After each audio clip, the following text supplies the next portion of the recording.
Eu me chamo José Otávio de Arruda Melo e, na condição de historiador, aqui estou apresentando um dos meus últimos trabalhos, que é um resumo de história da Paraíba, das origens a 2016.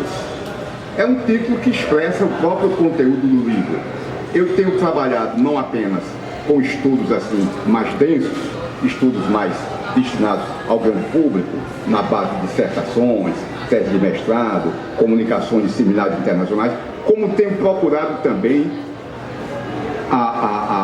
o auditório mais jovem, o pessoal dos colégios, o pessoal das escolas. E por esta razão, quando eu publiquei o meu livro que está aí, História da Paraíba, Lutas e Resistência, que já vai na 13ª edição, graças à sensibilidade de editores e livreiros como Heriberto Coelho de Almeida.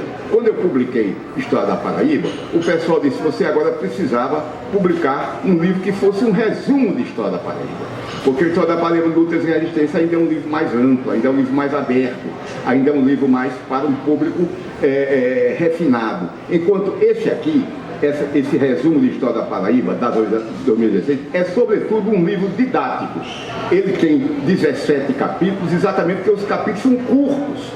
Há capítulos aqui de 2,5 páginas, como aquele que eu me refiro ao movimento de 1817, que está completando 200 anos. O livro procura desenvolver a história da Paraíba através de temas, desde as origens, onde eu procuro mostrar os lineamentos da Paraíba, até os nossos dias. Agora, eu cometi aqui uma certa ousadia. Eu fui até 2016, desenvolvendo a chamada História Presente, cujo grande representante é José Honório Rodrigues. Mas eu parece que exagerei um pouco nisso, porque eu falei aqui em 2016 em candidatos que já não aparecem mais.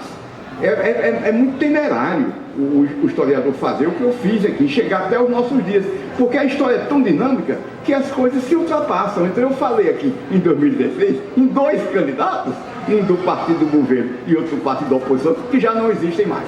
Mas de qualquer maneira, isso não retira o mérito do trabalho, que significa, sobretudo, uma tentativa de visualizar o conjunto da história da Paraíba, não só a parte econômica, mas a social, a política, a cultural.